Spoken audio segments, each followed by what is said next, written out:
Okay, all right. Let's see. It's one of our own guys who is now a believer on TBN, probably getting good money. Virtually every scientist in the world now believes the universe began at some point in the past. That the universe is not eternal. It's not eternal. It has not always existed. And this guy like an actor. I might think of somebody. He looks like that actor.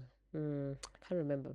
Alexander Volinkin, the head of the Cosmology Institute at Tufts University, said the proof is now in place that the universe had a beginning. Well, that makes a strong argument for God because Okay.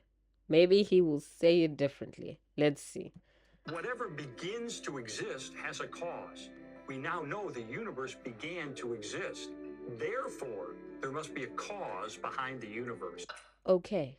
Okay, I am okay with this argument. I don't know if it's true that we've proven that the universe began. I don't really care. But this argument makes sense.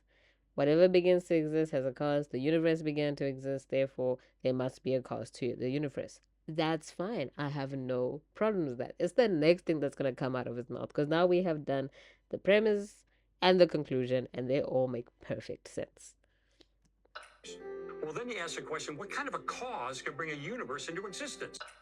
That is a good question. That is a very good question. If you care. And if you care, you'd be in school learning this shit. It must be transcendent because it existed apart from the creation. Why call it creation? It existed apart from the universe, sure. Maybe. I don't know. I don't know. Like they just now start adding random things with no basis as to why they're adding this. It must be timeless or eternal. Why? What about those 3 points you said for your argument? What about that says any of this? It's not relevant. It's not in there. It's not the universe. It's not everything that begins to exist is created by a timeless or eternal thing. No, it's just everything that begins to exist has a cause. Not a creation, not a creator, just a cause. It must be timeless or eternal because it existed before physical time came into being. It must be immaterial or spirit because it existed Before physical time came into being. What does that sentence even mean? I don't understand what that means. before the physical world was created.